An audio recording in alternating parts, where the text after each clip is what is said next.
행복한 하시길입니다. 행복하십니까? 행복하신 분들 한번 손을 양쪽으로 두 손 다 올려보세요. 흔들어 보십시오. 예. 여러분들 지금 그 모습을 옆에 분들하고 인사를 좀 나누세요.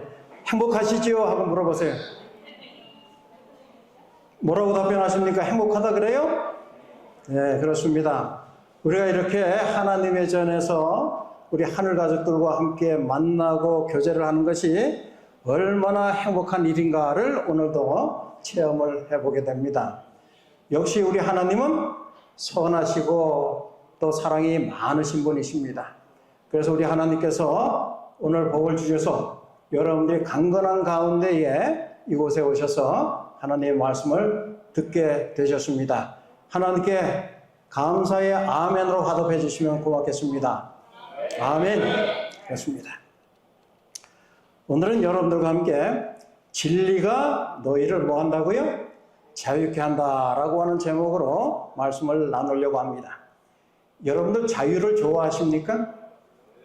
자유?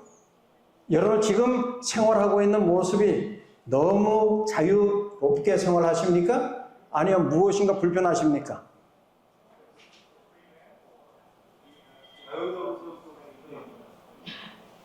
그럼 결과적으로 그건 불편하다는 소리잖아요. 그죠?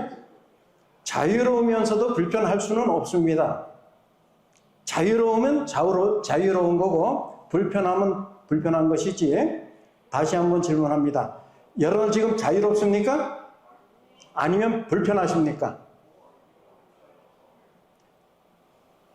불편하신 분 한번 손 들어보세요.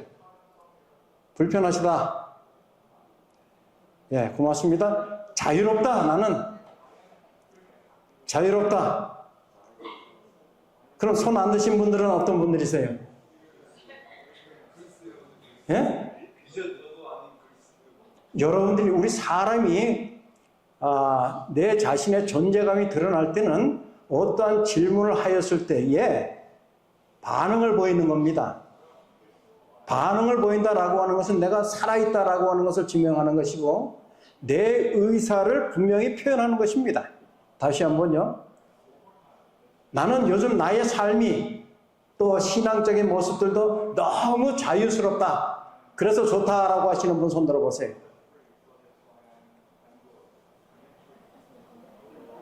네, 아까보다는 조금 더 올라갔어요. 그러나 여전히 나는 불편하다. 무엇인가 못마땅하다라고 하시는 분 한번 손 들어보세요. 예, 고맙습니다. 어찌되었든 간에 여러분들의 마음의 표현을 해주셔서 정말 고맙습니다. 그러한 모습이 있어야 돼요. 무엇이 불편하십니까? 불편한 게 있다면은 세상이 불편해요? 세상이 뭐라 그랬는데요? 예? 생각대로 안 되니까. 그럼 자유롭다, 행복하다라고 하는 분은 왜 자유롭다고 생각하십니까?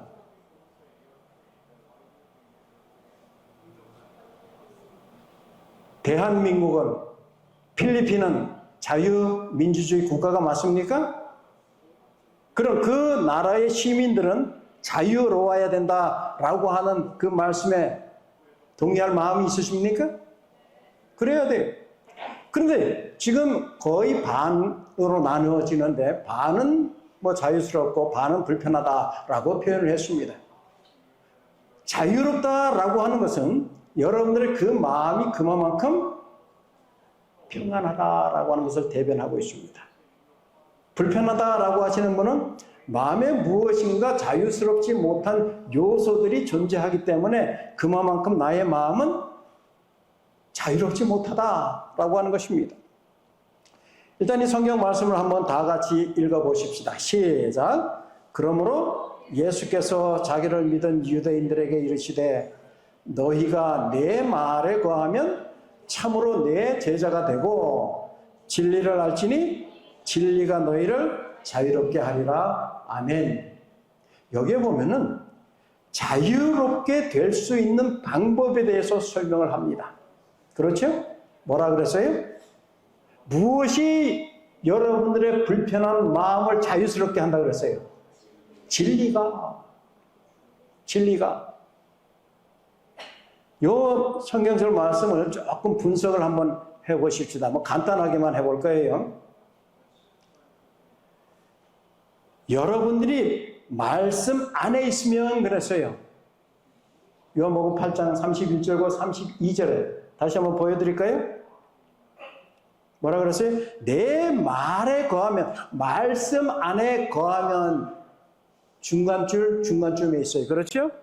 내 말 안에 거하면, 말씀 안에 거하면 참으로 너희는 무엇이 되고? 제자가 되고 그랬어요. 잘 기억하세요. 내 제자가 되고. 우리가 종종 이렇게 표현합니다. 여러분과 저는 하나님의 뭐라고요? 자녀요 예수 그리스도의 제자라라고 표현합니다. 그럼 내가 정말 예수님의 참 제자인가 아닌가를 분별할 수 있는 근거를 여기에서 설명을 하고 있는데, 여러분들이 예수님의 참 제자라면 여러분들의 생활의 모습들이 어디 안에 거해야 돼요? 말씀 안에 거해야 된다라고 하는 것입니다.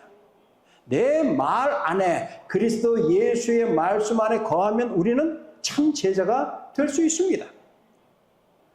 요한복음 15장 5절에 보면은 같이 한번 읽어보십시다. 시작. 나는 포도나무여 너희는 가지라. 그가 내 안에 내가 그 안에 거하면 사람이 열매를 많이 맺나니 나를 떠나서는 너희가 아무것도 할 수 없습니다. 아멘.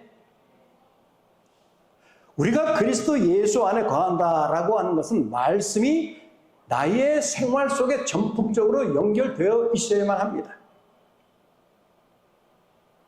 여러분들이 진정한 마음으로 나는 예수님의 제자가 되어야 되겠다라고 하면 매일 무엇을 하면 좋을까요? 말씀을 먹어야 돼요. 말씀을. 여러분들이 우리 한 장로님이 계속 강조하지요? 뭐라고요? 말씀이 곧 우리 삶의 하나의 원칙이 되어야 된다. 말씀과 더불어 살아야 된다. 이건 한 장로님의 말이 아니에요. 누구의 말이에요? 예수 그리스도의 말씀이에요. 예수님께서 너희가 나의 제자가 되려면은 말씀 안에 거하여야 된다. 지난 한 주일 동안 하루도 빼놓지 아니하고 저는 말씀을 읽고 먹었습니다 라고 하시는 분 손 들어보세요. 하루도 빼놓지 않고. 한 분, 두 분밖에 없습니까? 우리 김정로님 빼먹은 날이 있었나 봐요.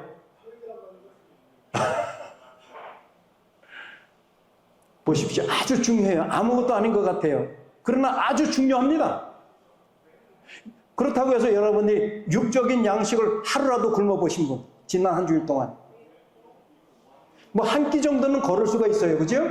하루 전체를 굶어보신 분, 지난 한 주일 동안. 예, 한 끼는 빼고. 육적인 양식은 우리가 한 번도 거르지 않고 잘 먹는데 영적인 양식, 바로 예수님의 제자가 될 수 있는 영적인 양식을 먹지 않았다? 라고 한다면 문제가 있을까요? 없을까요? 문제가 분명히 있습니다. 두 번째로, 무엇을 알면 그 자유를 알겠다고요? 진리를 알면 그랬어요. 진리를 알면 진정한 자유를 누린다라고 언급을 하고 있는데, 우리 이진영 성도님, 진리가 무엇일까요, 그럼? 진리를 알아야 된다 그랬는데, 진리는 믿음이다. 아멘. 그렇습니다. 그렇죠? 이 말씀 잘 아시죠? 요한복음 14장 6절. 다 같이 한번 읽어봅니다. 시작. 예수께서 이르시되 내가 곧 길이요 진리요 생명이니 나로 말미암지 않고는 아버지께로 올 자가 없느니라. 아멘. 여기 보면 진리가 무엇이라고 표현하고 있어요? 예수님 당신 자신이 진리라라고 언급을 합니다.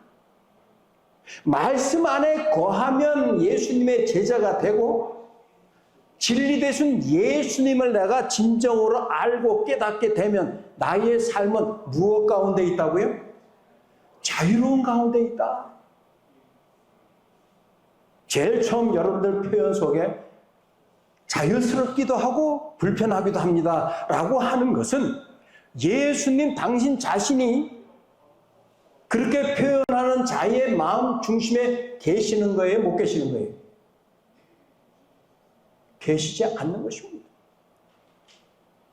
예수님이 그 마음에 전적으로 계시다면 불편할 리가 있을까요? 없을까요? 없어요. 그러나 우리는 연약한 존재이기 때문에 그러면 어떻게 우리가 온전한 자유를 누리겠습니까? 뭐 그것이 우리의 영원한 숙제가 될 수도 있는데 여러분들이 이 논리만 아시면 아주 쉽습니다. 방금 전에 요한복음 15장 5절에 내가 저 안에라 그랬어요. 저가 내 안에.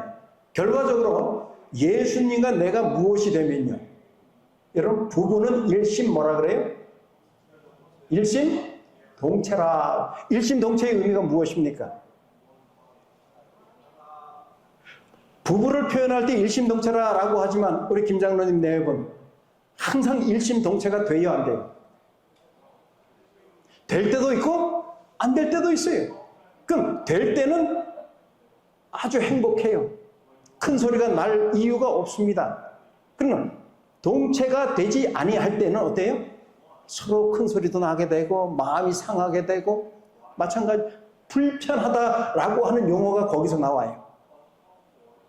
내가 예수 그리스도를 따르고 예수님의 참 제자가 되기를 원하지만 불편하기도 하다라고 하는 것은 예수님께서 나의 마음을 온전히 사로잡지 못하게끔 내가 방해를 하고 있는 것입니다. 근데 예수님께서 이끄시는 대로 요한복음 1장 29절에 보면은 어린 양이 이끄시는 대로 무엇하기만 하면요? 순종하기만 하면 그랬어요. 순종을 하기만 한다면 그는 무엇으로부터 속박에서 벗어나는 거예요? 자기 자신의 죄된 성향, 죄된 생각, 좋지 못한 것들, 그러한 것들로부터 속박에서 벗어나기 때문에 진정한 자유를 얻을 수 있는 것입니다.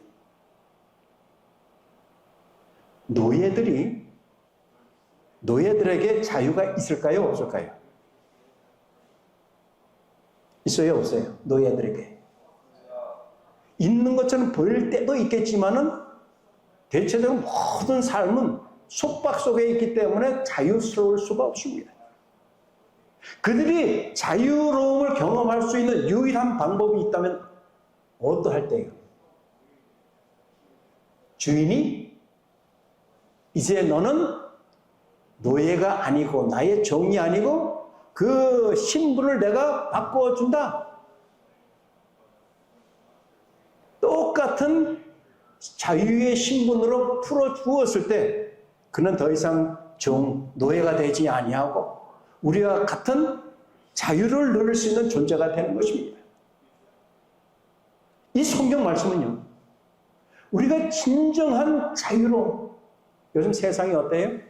한국이나 필리핀이나 정치적으로, 경제적으로, 사회적으로 혼란스러워요. 혼돈스럽습니다. 마음에 자유가 있을 리가 없어요. 그러나 그러한 가운데서라도 우리가 자유스럽고 행복하기를 원한다면 내 마음의 중심에는 말씀, 즉 예수님이 존재해야만 된다고 하는 사실을 잊지 않게 되기를 간절히 소망합니다. 여러분들이 이 말씀을 잘 의미를 해보세요. 예수께서 당신 자신 나는 길이요 진리요 생명이라고 말씀을 하셨어요. 여러분 이 말씀을 믿을 마음이 있으십니까? 그냥 문자적으로만 제가 인정합니다, 믿습니다 라고 하는 것이 아니라 우리의 삶 가운데 이 말씀이 들어와서 나의 생애 가운데 그것이 하나의 실천사항으로 이끌어 갈 때에 진정한 자유를 누릴 수 있다고 하는 것입니다.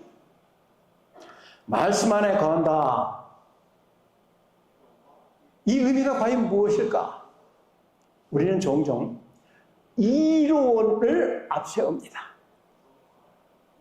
그런데 우리가 말씀을 쭉 연구하다 보면 이론도 중요할 때가 있어요.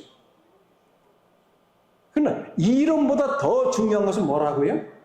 경험입니다. 경험. 그래서 이런 말씀이 있죠. 아무리 우리가 엄청난 실패를 한다 할지라도 그 실패도 어디에 도움이 된다 그래요? 어디에? 우리의 인생에 도움이 된다라고 이야기를 합니다. 우리 김장로님과 제가 얼마 전에 참 마음 상하는 좋지 아니하는 경험을 했어요. 뭔가 금전적으로 손해보는 일이 있었습니다. 그러나 그것도 긍정적으로 생각하면 어때요?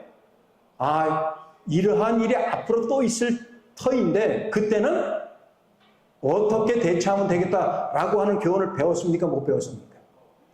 배웠어요.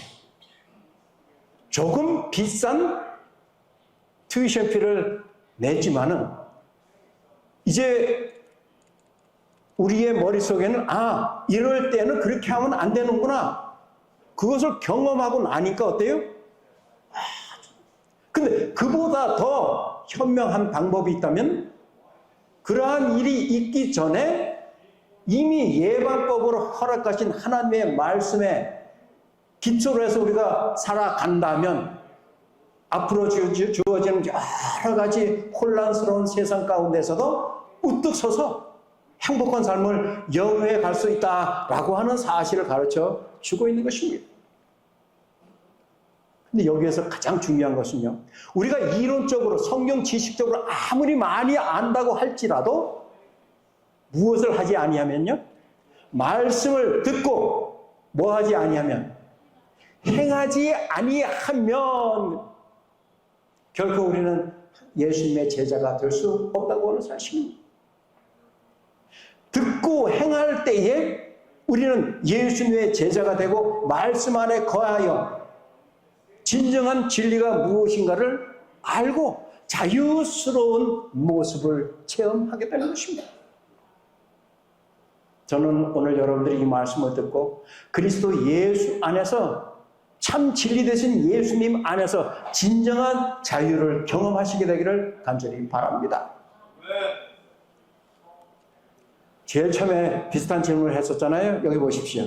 나는 말씀을 듣고 행하는 이 삶에 있어서 너무 행복하다. 혹은 무엇인가 하는 것이 참 귀찮고 불편하다. 여러분 수요일 저녁에 말씀 연구하러 오시지 않습니까? 혹 불편하신 분들 계십니까? 불편하신 분들? 다들 좋아하십니까? 금요일 날 이제 안식일이 시작되는 첫날 저녁 말씀 연구회 말씀을 듣기를 원해서 오시는데 불편할 때도 있었습니까? 오늘 이 거룩한 안식일 낮 시간 하나님의 전에 오시는데 불편한 점이 혹 없지는 않았습니까? 우리는요, 하나님의 것, 하나님께 소유된 것, 하나님의 백성으로서 하나님께서 우리에게 요구하시는 것은 즐겨 순종할 때에 진정한 자유를 경험하게 되는 것입니다. 그것을 인식하게 되길 바랍니다. 숫자의 많음과 적음에 따라서 자유가 풍성하고 부족하고 하는 것이 아닙니다. 내가 진정한 자유스러운 자인가를 시험해 볼 수 있는 유일한 방법은 내 마음의 상태가 어떠한가입니다.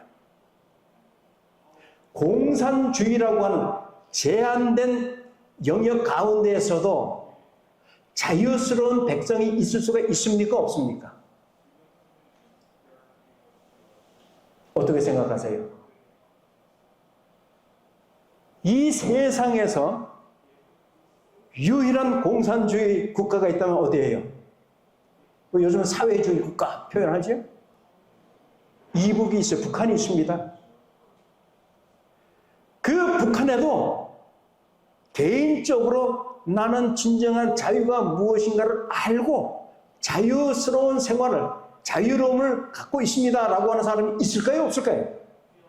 예? 있어요? 예, 있어요. 상황과 주변의 형편들은 그렇지 못한다 할지라도 그들이 소수겠지만은 자유스러움을 느낄 수 있는 것은 왜요? 어떻게 느낄 수 있습니까? 방금 전에도 말씀드렸지만 주변의 상황 때문에 내가 자유스럽고 자유스럽지 못하고 하는 것이 아니라 주변의 상황과는 상관없이 어떻게 해요? 내 마음의 상태에 따라서 내가 어떤 생각을 하고 어떠한 마음을 갖느냐에 따라서 자유스러울 수가 있다고 하는 것입니다. 우리는 예언의 말씀을 통해서 여러분 그동안 공부를 많이 하셨어요. 그 말씀 속에서 앞으로의 세상이 어떻게 전개될 것인가 잘 이해를 합니다. 때로는 걱정도 하지요. 걱정할 필요가 없어요. 왜요? 궁극적으로는 하나님의 말씀대로 하나님께 속한 백성들이 승리할 것이기 때문에. 그렇기 때문에 주변의 상황과는 상관없이 내가 선택한 그 하나님, 그 예수님 결코 여러분들이 조금이라도 소외하지 마시고 무시하지 마시고 전적으로 하나님께 내어 맡기는 삶을 살게 되기를 간절히 바랍니다. 여러분들이 소유하고 계신 믿음은 몇 %짜리 믿음입니까? 무게를 한번 달아봤어요. 그랬더니 여러분들의 믿음의 무게는 한 몇 그램 정도 나갑니까? 퍼센테이지로 하면 몇 % 정도의 퍼센테이지가 무게에 달려 나타납니까? 어떻습니까? 자, 기본적인 질문을 할게요. 나는 믿음을 소유하고 있다. 손 들어보세요. 나는 믿음을 소유하고 있다. 뭐 거의 다 손을 다 들었어요. 그러면 내 믿음을 측정해 보니 한 50% 정도는 내가 믿음을 소유하고 있는 것 같다 라고 하시는 분, 50% 이상, 예, 50% 이상 꽤 많습니다. 80% 이상 나는 믿음대로 생활하고 있다. 80%. 점점 줄어들어요. 거의 없어요. 한 번만 더요. 90% 이상 나는 믿음대로 산다. 90%. Why your hand like this? 아무도 없어요? 90%? 손 드셨어요? 90%? 아니에요? 오케이. 30% 이하라고 생각되시는 분. 나의 믿음은 한 30% 정도. 지금 여러분들 손 드신 것은 다 잘못 드셨어요. 10%는 20%는 30%, 90%. 믿음은요, 그런 믿음이 없어요. 믿음은 딱 한 가지예요. 몇 %? 예? 몇 %예요? 100%예요. 100%가 아닌 믿음은 믿음이 될 수가 없는 것입니다. 믿음이라고 하는 의미 자체가 몇 %를 의미해요? 100%예요. 하이 목사님, 그러면은 하나님을 믿는 백성들 가운데에, 믿는다고 하는 백성들 가운데 정말 100%의 믿음을 가진 사람이 있습니까? 있어요, 없어요? 있어요, 없어요? 있습니다. 어떤 사람이 그럼 100%의 믿음을 소유한 자라고 생각하십니까? 이미 앞에서 제가 말씀드렸어요. 어떠한 사람이 100%의 믿음을 가진 사람이? 무엇을 입을까, 무엇을 먹을까 염려하지 않는 사람. 그 사람 마음속에는 무엇이 심겨져 있어요? 진리가 심겨져 있습니다. 그 진리가 심겨져 있으니 그 진리대로 살아가는 사람, 그 진리대로 살아가는 사람은 자유로운 거예요. 죄가 그 자유로운 자를 터치할 수가 있어요, 없어요? 관여할 수가 없습니다. 왜요? 죄와는 상관없이 사는 자이기 때문에. 그렇게 사신 분이 누구예요? 예수 그리스도입니다. 예수님이 그런 삶을 사셨는데 우리는 그런 삶을 살 수 있어요, 없어요? 살 수 있는 거예요. 이건 아주 중요한 것입니다. 그럼 이 진리가 자유케 한다라고 하는 것은요, 진리는 어떠한 정보, 무엇이더래 라고 하는 것이 아니라 요한복음 14장 6절에서 예수님 자신이 뭐라 그랬어요? 그 존재 자체가 진리라 그랬어요. 그러므로 여러분들이 예수님과 함께 사는 그 삶은요, 내가 진리대로 살겠습니다라고 하는 하나의 고백인 것입니다. 서두에서 말씀드린 대로 지식으로 아는 것이 아니라 뭐라고요? 경험으로 아는 것이고. 그럼 이러한 것이 도대체 어떤 의미인가? 여러분들 좀 불편하다라고 하는 것은 예로 표현되어 있죠. 죄 때문에 불편한 거예요. 근심과 걱정이 많아요. 미래에 대한 두려움, 생계에 대한 두려움, 건강에 대한 두려움, 이런 것들 때문에 마음이 불편해지는 것입니다. 더 나아가서는 나의 무엇까지라도요? 구원관까지라도. 정말 내가 구원을 받을 수 있을까? 아니면 내가 구원을 받지 못할까? 때로는 여러분 그것 때문에 고민합니까? 고민할 필요가 없어요. 구원은 여러분들이 무엇을 하기 때문에 구원을 얻는 것입니까? 아닙니까? 아니에요. 구원은 하나님께서 우리들에게 허락하신 뭐예요? 선물이에요. 그래, 그 선물을 내가 어떻게 할 방법, 도리가 없는 것입니다. 그것 때문에 여러분들 염려하지 마시고 뭐라고요? 진리 되신 예수 그리스도가 내 마음의 중심에서 들려주시는 음성대로 순종하는 생활을 살 때 나는 자유로운 자가 되어서 이 구원도 궁극적으로는 하나님께서 허락하신 선물을 받게 되는 것입니다. 자, 그럼 종교적인 측면에서의 자유란 어떤 것이 있을까? 한 4가지 정도를 말씀드리려고 하는데, 거짓된 자기 이미지에서의 자유입니다. 내가 목사기 때문에, 내가 장로기 때문에, 내가 집사기 때문에, 내가 교회에서 맡은 직책이 있기 때문에 어떻게 해야 된다라고 하는 원래의 본인의 모습이 아닌 거짓 이미지가 자꾸 나의 삶 가운데 들어오다 보면은 신앙적으로, 종교적으로도 어때요? 마음이 너무 불편합니다.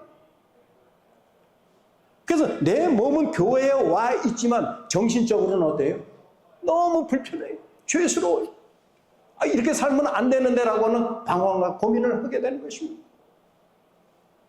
그러니까 제일 먼저 종교적인 측면에서의 자유라고 하는 것은 거짓된 이미지로부터 탈출을 해야 되는 것입니다. 두 번째는요, 두려움에 휘둘리는 감정에서의 자유. 여러분, 감정이 폭발한다라고 하는 얘기 들어보셨어요? 감정이 폭발한다. 감정이 어떠할 때 폭발해요? 아까 어느 분 말씀하신 대로 내 때로 되지 아니할 때, 누군가가 나의 불편한 그 무엇인가를 좀 더 구체적으로 표현하면 나의 약점을 들춰냈을 때 감정이 폭발할 가능성이 많습니다.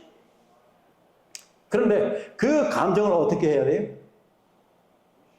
예수님께서 나는 마음이 뭐하고 뭐하니? 온유하고 겸손하니.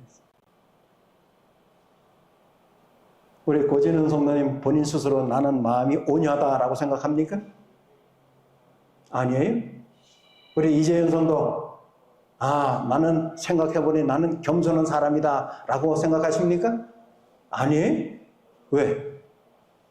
내가 볼 땐 겸손한 것 같은데.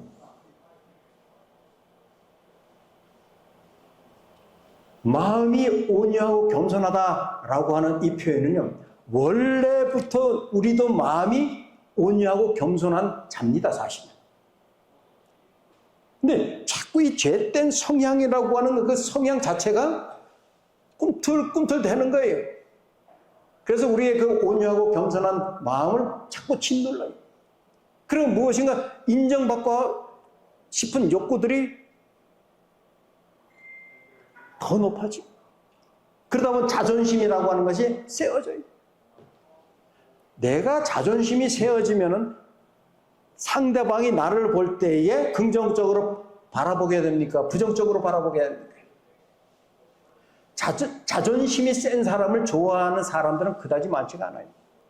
같은 성향을 가진 사람들끼리는 뭐 그런 척하지만 실제로 그 마음 내면은 좋아하지 않습니다. 그런데 정말 온유하고 겸손한 자는요, 시간이 지나면 참 좋은 분이다 라고 인정을 하고, 그 사람 주변에는 사람들이 많이 모여요. 세 번째는 사회가 강요한 기준에서의 자유입니다. 여러분, 이 사회적으로 성공한 자들을 이렇게 여러분 마음속에 두신 분이 계십니까? 사회적으로 이 사람 정도면 성공하였다라고 하는 분? 제3자가 봤을 때는 그 사람 저 정도면 성공하였다라고 생각할 수는 있겠지만, 당사자가 나는 이 정도면 성공하였다라고 하는 사람 보셨어요? 예? 없어요? 뭐 제가 이 필리핀은 잘 몰라요. 한국의 삼성의 이 회장이 이 정도면 나는 성공했어 라고 생각할까요? 그렇지 않아요. 그 당신 자체는 어때요? 앞으로 더 큰 성공을 위해서. 그러나 우리 입장에서 저 정도만 해도 성공인데, 여기 보면요, 이 사회의 어떠한 틀이 마련해 놓은 그곳으로부터, 그 기준에서 우리는 자유스러워야 됩니다. 특별히 제7일 안식일 예수 재림 성도들은요, 사회에서 이러해야 너희들의 와이트 깔라, 그래서 인정받을 만한 사람이다 라고 하는 그 기준이 우리 삶의 원칙이 되지 말아야 합니다. 우리 삶의 원칙은 하나님의 원칙이 우리의 삶의 원칙이 되어야 되는 것입니다. 마지막으로는 완벽해야 한다는 압박에서부터 해방이 되어야 됩니다. 내가 이렇지 않고선, 요즘 들려오는 이야기가 정말 사람이 완전할 수가 있을까? 그 완전의 기준에 따라서, 이해의 각도에 따라서 달라져요. 근데 하나님께서 우리에게 요구하시는 완전이 있을까요? 없을까요? 있어요. 그 완전은 내가 완전하기 때문에 하나님께서 나를 완전하다라고 여겨주시는 것이 아니라, 완전히 무엇인가 그 의미를 알고 그 삶 가운데 들어가서 예수님처럼 살려고 할 때 우리는 완전하다라고 인정함을 받을 수 있는 것입니다. 그것은 바로 하나님께서 우리를 의롭게 여겨주시기 때문에 내가 그런 사람이 될 수 있는 것이지, 내가 그런 자격을 갖추고 있기 때문에 하나님께서 인정해 주는 것은 아니에요. 그래서 우리가 이 종교적인 측면에서의 자유스러움은요, 내가 어떠한 사람이 되었기 때문에 인정함을 받는 것이 아니라, 그러한 사람이 되고자 하는 그의 헌신과 봉사, 그 경험이 우리 가운데에서 온전하게 표현되어지기에 하나님께서는 그것을 의로 받아주신다고 하는 것입니다. 그럼 이 성경에서 표현하는 진리와 진정한 자유를 알고 있는 자들은 누구일까?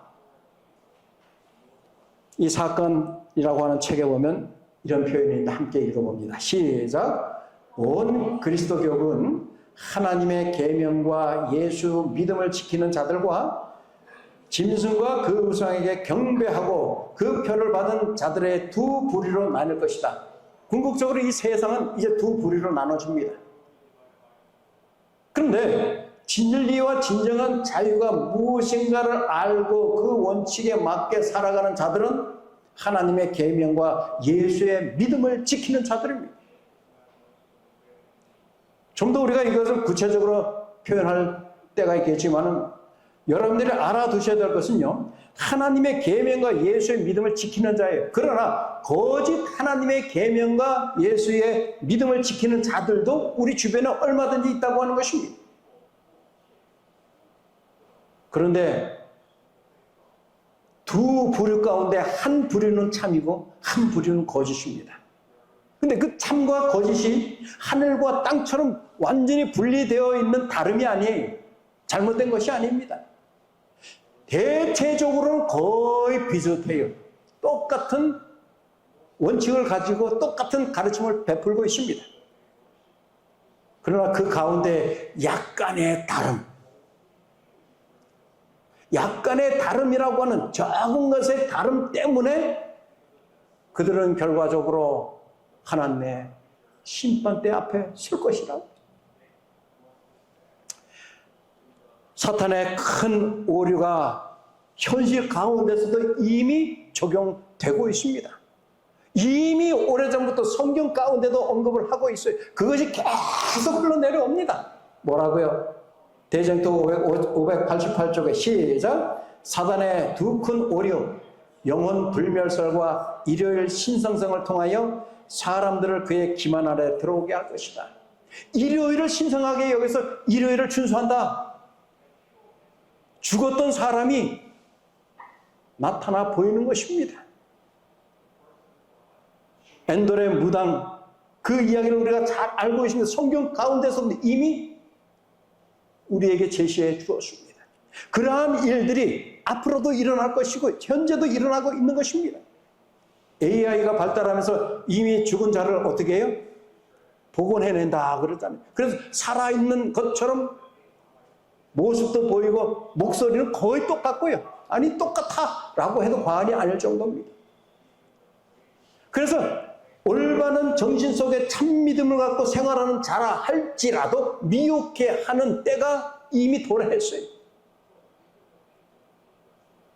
그러나 이 사탄이 오류를 범하고 있는 것은 진실하고 참된 진리 가운데서 생활하고 있는 자유로움이 무엇인가를 체험하고 있는 자들은 결코 이 오류에 빠져들지 않는다고 하는 사실입니다. 오늘 저는 이 말씀을 여러분들에게 전하면서 우리 모두는, 오늘 이 자리에 참석한 우리 모두는 사탄을 우리 스스로가 대항해서는 이겨낼 수가 없지만 진리 되신 예수님이 내 마음 안에 거하시기만 하신다면 우리는 능히 승리할 수 있다고 하는 자신감을 갖게 되시기를 간절히 소망합니다. 자유케 된 자의 특징에 대해서 몇 가지만 설명을 하면, 그들의 마음은 사도 바울의 마음처럼 어떻게 해요? 나의 나된 것은 하나님의 은혜로다 라고 표현을 합니다. 오늘 내가 숨을, 호흡을 하고 있는 것도 뭐라고요? 하나님의 은혜라고요. 내가 건강해서 호흡을 하고 있는 것이지 라고 생각하시는 분이 계십니까? 아니에요. 하나님의 은혜로라. 우리가 이 말씀 고린도전서 15장 10절에 사도 바울이 나의 나된 것은 하나님의 은혜로 된 것이니, 마지막 부분에 내가 한 것이 아니요 오직 나와 함께 하신 하나님의 은혜로라. 이 말씀의 핵심적인 것은 하나님과 함께 하기만 한다면 하나님의 은혜 가운데에서 우리는 자유스러운 가운데서 삶을 영위해 갈 수 있다라고 하는 것입니다. 두 번째는 매일 정기적인 말씀 안에 거하는 자는 자유로운 사람입니다. 승리한 자입니다. 자유를 잘못 활용한다면 우리는 종종 방종이라 그러지요. 자유의 의미를 잘 깨닫고 그 자유를 주었을 때에 자유롭게 생활하는 자가 복스러운 사람입니다. 그래서 예수님이 길이요 진리요 생명이라고 말씀을 하셨고, 결과적으로 우리에게 던져진 주사위가 있는데 그 던져진 주사위는 무엇입니까? 믿고 뭐 하는 거예요? 따르는 삶을 경험하는 자. 이러한 자는 진리를 알지니 그 진리가 우리를 자유롭게 한다라고 하는 경험 속에 있는 사람들입니다. 그렇습니다. 여러분과 저는 뭐라고요? 마지막 주자예요. 마지막 주자. 마지막 주자가 중요해요, 안 중요해요? 중요합니다. 가장 엄숙하고 중대한 사업, 새 천사의 기별이라고 우리는 잘 알고 있죠? 사업이 마지막 주자인 우리들에게 주어져 있습니다. 그보다 더 중요한 사업은 없다고 선지자는 꼭 찍어서 얘기를 했어요. 우리에게 가장 중요한 사업이 있다면 어떤 사업이라고요? 이야기해 보세요. 어떠한 사업이라고요? 어떠한 사업이라고 그랬어요? 새 천사의 기별. 새 천사의 기별이라고 분명히 이야기를 합니다. 다른 어떤 것도 그들의 주의를 빼앗도록 허용되어서는 아니 된다. 새 천사의 기별이 무엇인 줄 아십니까? 이거 공부했어요? 우리 한정은? 이미 공부를 했다고요. 그 새 천사의 기별보다 더 중요한 기별은 없다고 선언을 합니다. 근데 제가 그 기별 한번 이야기해 보실래요? 하면 저자자 설명할 수 있겠어요? 우리는 중요한 것은 우리 뇌세포의 기억을 해야만 됩니다. 뭐라 그랬죠? 다른 어떤 것도 그들의 주의를 빼앗도록 허용되어서는 아니 된다. 그런 삶을 사는 자들을 우리는 남은 무리라 이렇게 표현해요. 이 남은 무리는 궁극적으로 마지막 때에 주님 이 땅에 다시 오실 때 예수님을 맞이하는 자들입니다. 다 같이 한번 읽어보십시다. 시작. 예수님의 재림 직전에 하나님의 교회에 대한 흔들림과 체질이 있을 것에 대한 성경적이고도 예언의 심적인 이해를 굳게 믿어야 한다. 여러분들이 가지고 계신 이 성경 말씀과 또 예언의 선물, 이 증언의 말씀에는요, 마지막 때에 기별과 상황 때문에 내가 굴복하는 자들이 있을 것이고 떨어져 나갈 사람들이 있을 것이고 그러나 아무리 힘든 상황이라 할지라도 굳건히 설 사람이 있을 것이고 그것을 여기 뭐라 그랬어요? 흔들림과 체질이라 했어요. 우리 이진영 선생님 키질 해보셨어요? 키질? 안 해보셨어요?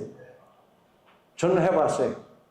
어렸을 때 외할머니와 함께 살 때 그때는 밥을 하기 매 끼니 때마다 꼭 키질을 하셔가지고 그 알곡 가지고 밥을 짓고 하셨거든요. 그래서 저하고 외할머니하고 둘이 이제 살다 보니까 가끔은 저에게도 가르쳐 주셔서 저도 해봤어요.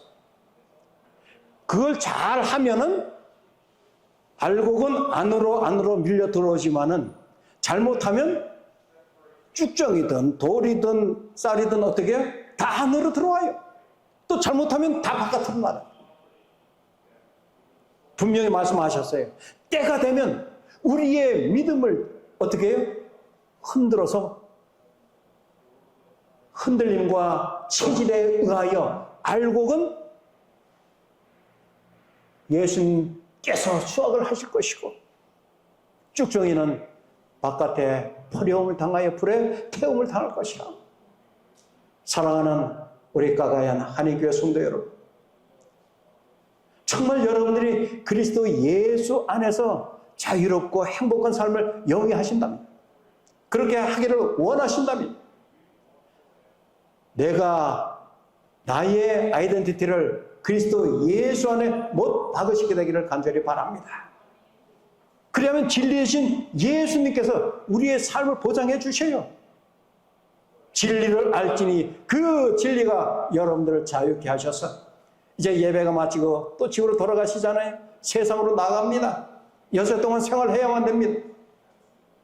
그러나 그 가운데서도 늘 하나님 세미한 음성을 듣고자 하는 열정적인 믿음과 하고자 하는 경험 속에 또 경험들로 하나님께 영광을 돌려드린다면 우리가 어디에서 무엇을 하든지 행복하고 자유로운 삶을 살 수 있다고 하는 것입니다. 아무쪼록 이러한 마음을 다시 한번 붙잡아 주시고 다시 이 기별을 듣게 하시고 우리의 마음을 새롭게 하신 하나님께 감사드리면서 이제 여러분들 모두 일어나셔서 우리 마지막 찬미를 부르도록 하겠습니다.